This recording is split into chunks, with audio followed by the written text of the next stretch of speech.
When people think about visiting Disney, they picture magic, rides, music, and that moment you finally walk under the entrance sign after months of planning.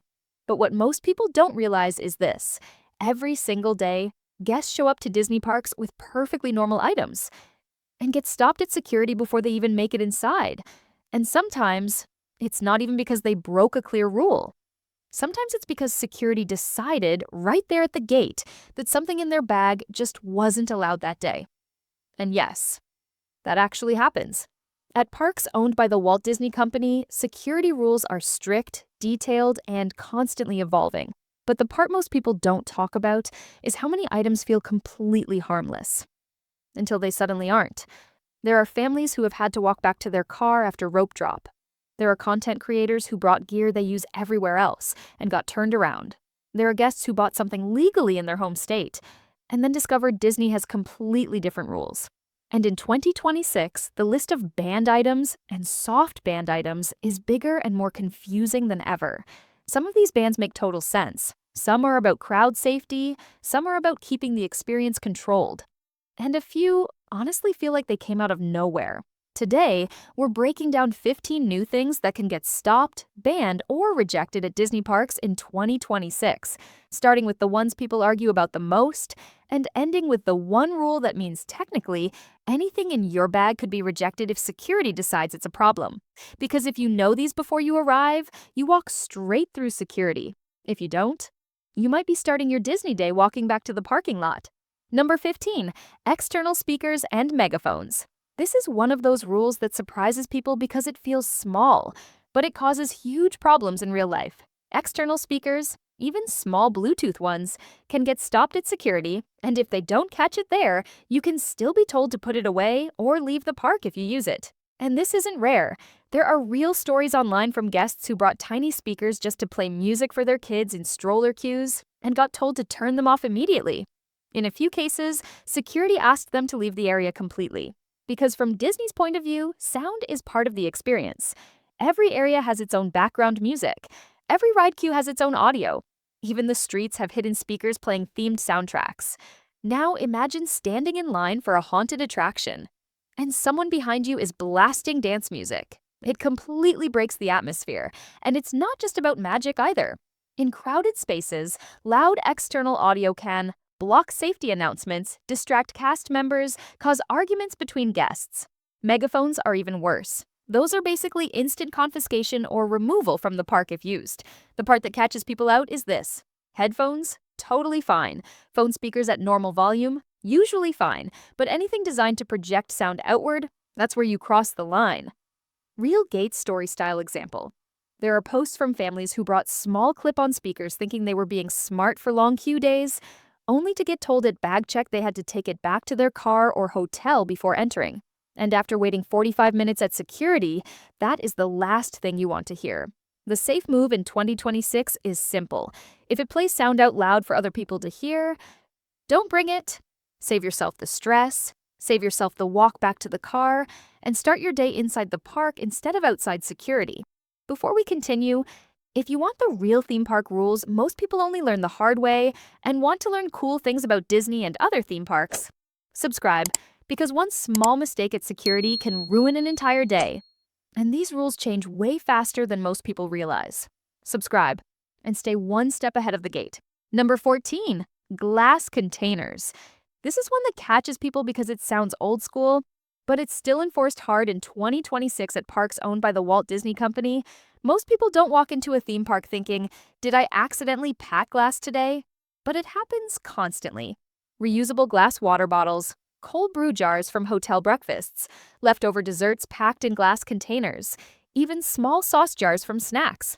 And security will stop it almost every time. The reason is simple, but serious. If glass breaks on a packed walkway, it instantly becomes dangerous. Thousands of people moving, kids running, strollers rolling, people in sandals. One smashed bottle turns into hundreds of sharp pieces that cast members then have to shut areas down to clean. And Disney is built around flow. Anything that stops crowd movement is a huge problem. There are very small exceptions sometimes, like baby food jars or medical storage that can't be swapped. But for normal food, drinks, or containers, assume it's a no. Real gate story style example. There are posts from guests who brought fancy glass water bottles thinking they were being eco-friendly, only to be told at bag check they had to dump the drink and throw the bottle away or leave the line. And after waiting in security heat, that is brutal. The smart move now is stainless steel bottles, safe. Hard plastic, safe. Silicone snack containers, safe. Glass, not worth the risk. Because this is one of those items where security doesn't debate. They just point you back toward the exit.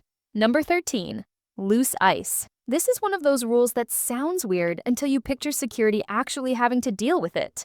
Loose ice, meaning handfuls of ice dumped into coolers or lunch bags, is something security will stop at many Disney parks connected to the Walt Disney Company, and it catches families out all the time. Because from a guest point of view, it makes sense. You're packing drinks, you want them cold all day, you throw in ice. Done. But from security's point of view, it's chaos. When they check bags, they don't just peek inside, they move things around. They check containers, they look under items. Now imagine doing that inside a bag full of melting ice water, floating snack wrappers, and soggy sandwiches. It slows lines down massively. It soaks other guests' belongings if bags leak. And worst of all, it creates puddles near security and inside the park. Wet floors in huge crowds equals slip risk instantly. Real gate story style example, there are posts from families who packed coolers with loose ice thinking they were saving money on drinks, and got told at security they had to dump the ice before entering. So now they're standing in the sun, opening their bag, dumping melting ice into bins, while everyone behind them is waiting. Not a magical start to the day. The good news is, Disney didn't ban cold food. They just banned messy cooling. Safe options now. Reusable ice packs? Totally fine. Frozen water bottles? Even better. Frozen juice boxes? Also fine. And here's something most visitors don't realize. Quick service locations will give you free cups of ice water if you ask. So in 2026, loose ice just isn't worth the stress, the mess, or the security delay. Pack smart, stay cold, and keep moving through the line. Number 12, stroller wagons. This is one of the biggest family shock rules because a lot of parents don't even realize it exists until security points at their stroller and says no. Stroller wagons and wagon-style push systems are banned across parks connected to the Walt Disney Company. And yes, even if you bought it specifically for theme park trips. The problem started when companies began marketing wagons as strollers. Parents loved them, more storage, more kid space, easier for long days. But in real park crowds, they caused serious issues. Think about Main Street after fireworks. Think about parade crowds. Think about tight walkways between attractions. Now picture big, wide wagons trying to move through shoulder-to-shoulder crowds. It slowed crowd flow, it created tripping hazards, and in emergencies, it made evacuation paths harder. So Disney drew a hard line. Real stroller? Fine. Double stroller? Fine. Wagon or wagon-style stroller? Not allowed. Real gate story style example, there are posts from families who spent hundreds on premium stroller wagons, showed up at rope drop, and were told they had to take it back to the car or hotel before entering. Which usually means one parent walks back, one parent stays with kids. Everyone is stressed before the day even starts. And with tired kids already excited for rides, that's meltdown territory. The safe move now is simple. If you need extra kid space, then rent a Disney-approved stroller. If you bring your own, then check size rules carefully. If it looks like a wagon, then don't risk it. Because this is one of those rules security enforces fast and without discussion. Number 11, oversized bags and luggage. This is one of the most common reasons people get stopped at security, and a lot of guests don't see it coming. Parks operated by the Walt Disney Company have very clear bag size limits. And if your bag looks even close to carry-on suitcase size, security will check it carefully. And yes, people still try to bring rolling luggage into parks every day. From a guest point of view, it makes sense. You want extra clothes, snacks, souvenirs, space, rain gear, kid supplies, chargers, everything just in case. But from a park operations point of view, oversized bags cause 3 big problems. First, security speed. Every oversized bag takes longer to check. Multiply that by thousands of guests, and lines explode. Second, crowd movement. Walkways are already packed with strollers, wheelchairs, and scooters. Add rolling suitcases, and it turns into obstacle courses. Third, Safety. Large bags become trip hazards, especially during night crowds, parades, or fireworks exits. Real gate story style example. There are posts from families who checked out of hotels and thought, we'll just roll our suitcase through the park for a few hours. And security told them immediately, take it back to your car or take it back to your hotel, then come back through security again, which means losing park time before you even start. The smart move now is standard backpack, perfect. Small, soft cooler, fine. Park lockers, massively underused and very helpful. In 2026, the rule is simple. If your bag looks like airport carry-on luggage, assume it won't make it past security. Number 10. Flags, banners, and large signs. This is one that surprises a lot of people because it feels harmless, but it can absolutely get stopped at security or taken away inside parks operated by the Walt Disney Company. And this has become way more enforced in recent years, because it's not just about safety, it's also about crowd control and visibility. Think about it. If someone holds up a big flag during fireworks, everyone behind them loses their view. If someone brings a huge sign into a parade crowd, it blocks sightlines for dozens of families. And in packed walkways, long poles or banner sticks become real hazards. But there's another layer most people don't think about. Disney is very strict about political messaging, protest-style signage, large attention-grabbing displays. Not always because of the message, but because large crowd reactions can create safety risks fast. Real gate story-style example, there are posts from guests who brought celebration signs, birthdays, proposals, group trip banners, and security said they were too large to bring inside. Not offensive, not dangerous, just too big. And in some cases, guests were told, fold it smaller or take it back to the car. The safe move now is simple. Small handheld celebration signs, usually fine. Anything poster-sized or mounted on sticks, risky. Anything that could block views, very risky. Because Disney's priority is simple. Everyone gets to see the show. Everyone moves safely through crowds. And nothing turns into a crowd control issue. Number 9. Folding chairs. This is one that feels almost unfair when people first hear it, because sitting down in long wait situations feels completely reasonable. But folding chairs are not allowed inside parks run by the Walt Disney Company. And yes, security does look for them.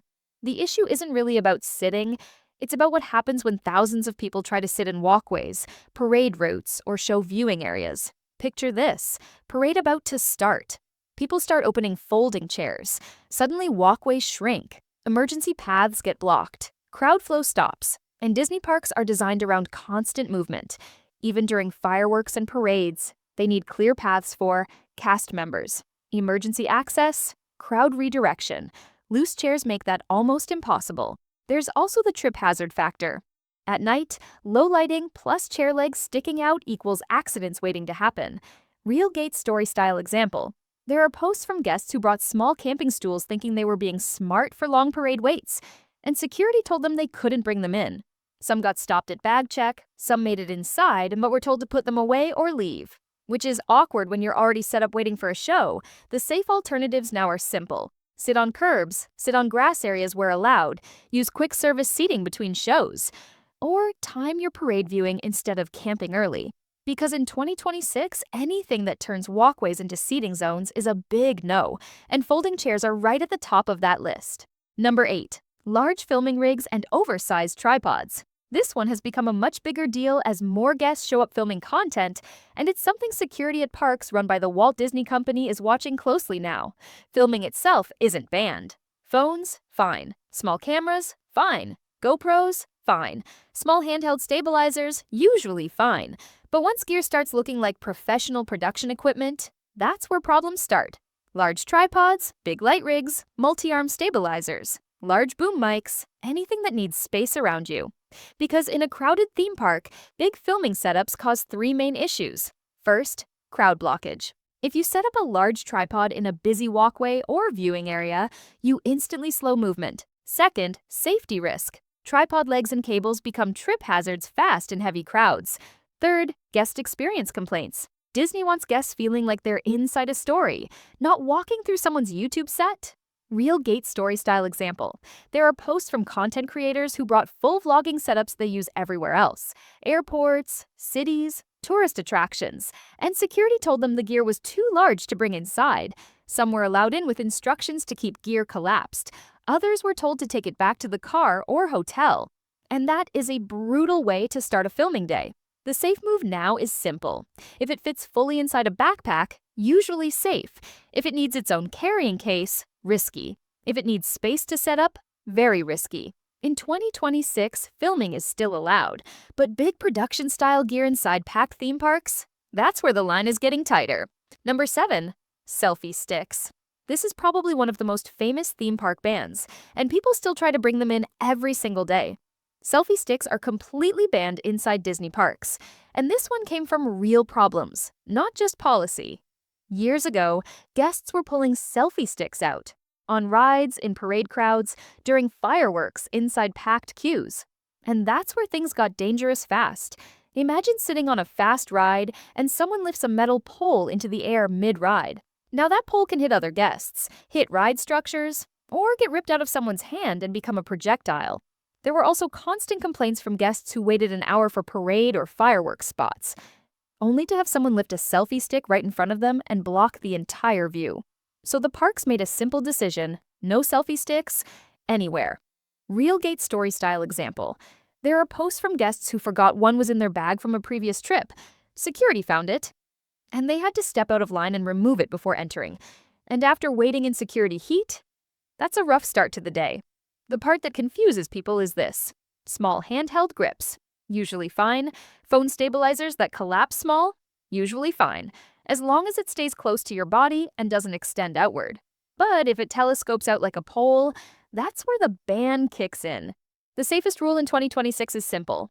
If it extends away from your body to film, don't bring it, because this is one of the easiest items for security to spot, and one of the fastest ones they'll stop. Number 6. Smoking and vaping inside the parks. This is one that still shocks a lot of longtime visitors, because years ago, there used to be hidden smoking areas inside parks owned by the Walt Disney Company.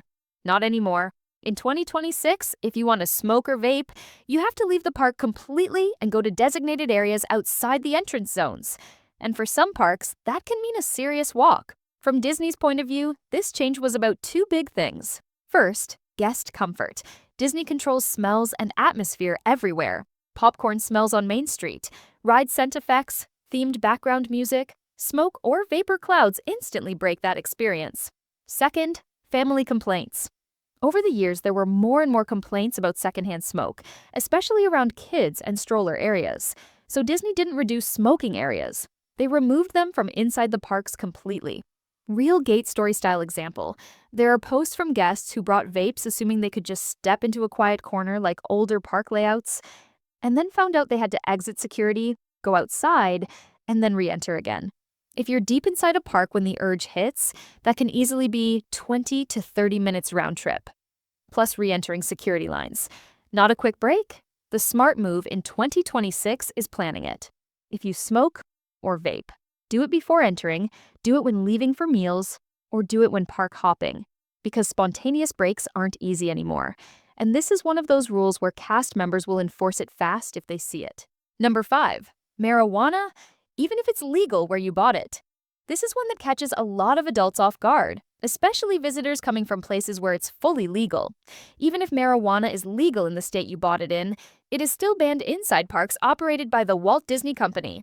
And this includes edibles, vape cartridges, flower THC, drinks, CBD products that contain THC, because Disney property follows its own rules. And in some cases, federal or aviation-related restrictions also apply depending on location. And security takes this seriously. This isn't usually a throw it away and go in situation. If found, it can mean confiscation, removal from property, or worse, depending on circumstances. Real Gate story style example. There are posts from guests who bought edibles legally on vacation, packed them without thinking, and then got stopped at security bag checks. Some were told to dispose of them immediately. Some were escorted out to remove them from property before entering. And that is not how anyone wants their Disney day to start. The confusion usually comes from this mindset: if it's legal where I bought it, it must be fine. But private property rules are different, and Disney is very strict about maintaining a controlled environment inside the parks. The safest move in 2026 is simple. If it contains THC, don't bring it. If you're unsure, don't risk it. because this is one of the few items where security doesn't usually give second chances. Number 4. Pepper spray and self-defense items. This is one that surprises a lot of people because outside theme parks, carrying self-defense items is normal in many places. But inside parks run by the Walt Disney Company, self-defense sprays and similar items are not allowed, and that includes pepper spray mace, personal defense spray keychains, some tactical alarm devices depending on design. From Disney's point of view, this isn't about judging why someone carries it. It's about what could happen in a crowded environment. In massive crowds, a single accidental spray could affect dozens of people instantly. In queues, enclosed spaces, or indoor rides, it could shut areas down fast. And security treats these items the same way they treat other restricted safety items. Real gate story style example. There are posts from guests who keep pepper spray on their keys every day, forgot it was there, and got stopped at bag check or metal detector screening. Some were allowed to step out and return it to their car. Others had to leave the line entirely and start security again. And after standing in Florida or California heat for security lines, that hurts. The confusion usually comes from this thinking: I carry it everywhere else. Yes, but not here. Because Disney's approach is simple. If it could cause mass panic, injury, or crowd reaction, it's not coming inside. The safest move in 2026 is easy. Check keychains, check backpack side pockets, check travel safety kits. Because this is one of the most commonly forgotten items people accidentally bring.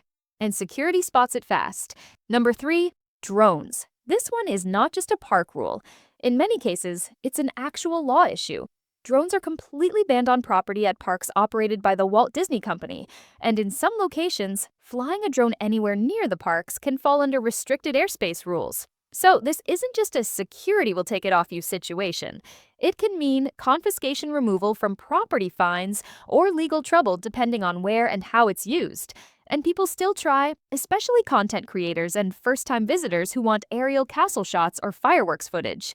Because in your head, it sounds amazing. Castle from above, fireworks aerial view, park skyline at sunset. But from Disney's point of view, drones are a massive safety risk. If a drone fails or loses signal in a packed crowd, it could drop onto hundreds of people. If one hits parade floats, rides, or fireworks launch zones, that's serious danger instantly. There's also privacy and security. Disney controls its own aerial footage for safety, crowd management, and brand control. Real gate story style example. There are posts from guests who packed travel drones thinking they'd only fly them off property later. And security still flagged them during bag checks. Some were told they couldn't bring them onto property at all. Others had to take them back to cars or hotels before entering. And if you've just Ubered in or used resort transport, that becomes a major problem. The safe move in 2026 is simple. If you bring a drone on a Disney trip, leave it at your hotel, leave it in your car, or don't pack it at all, because this is one of the strictest bans Disney enforces, and one of the fastest ways to ruin your park entry if you get it wrong. Number 2, weapon-looking toys and replicas. This is one of the biggest, but it's just a toy moments people have at security. Inside parks operated by the Walt Disney Company, it's not just real weapons that are banned, it's anything that looks like a weapon. And this catches people constantly. Replica blasters, realistic toy guns, metal prop swords, detailed movie replicas, heavy prop shields or hammers, even if they are 100% fake. Because from security's point of view, they don't just think about intent, they think about guest panic risk, misidentification, risk, security response risk.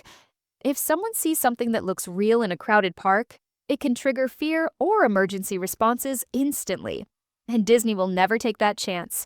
This one especially hits fans who are visiting Star Wars or Marvel areas and want to dress up properly. But there's a huge difference Disney makes. If Disney sells it inside the park, usually allowed. If you bring your own realistic version, risky or banned.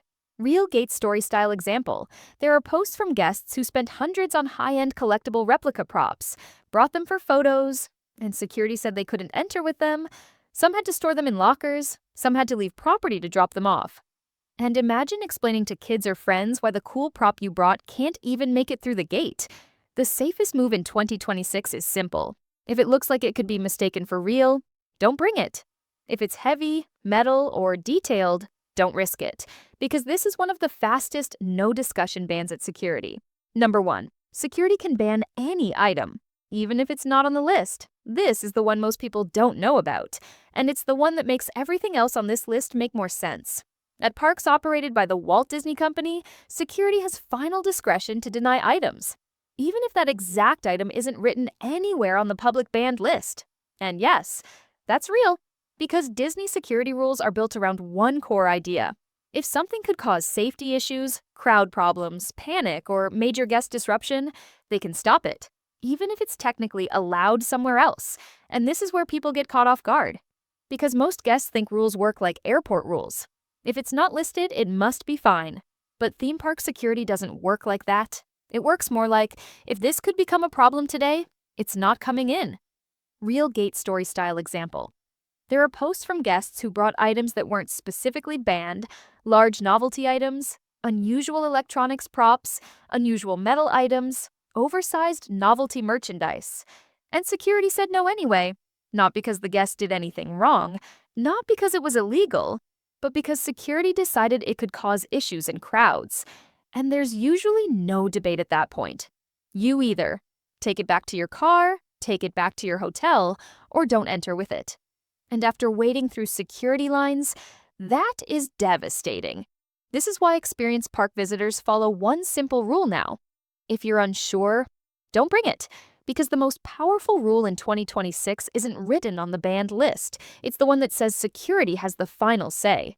And if they think something is a risk, that decision is final. Before you pack for your next Disney trip, double-check your bag. Because the difference between walking straight into the park or walking back to your car in the heat can literally be one small item you didn't even think about. Now, I want to know this. What's the strangest thing you've ever seen stopped at theme park security? Or, what's something you almost brought, but now you're glad you didn't? Drop it in the comments, because real guest stories are honestly where some of the wildest rules come from. And if you're planning a Disney trip soon, watch the next video.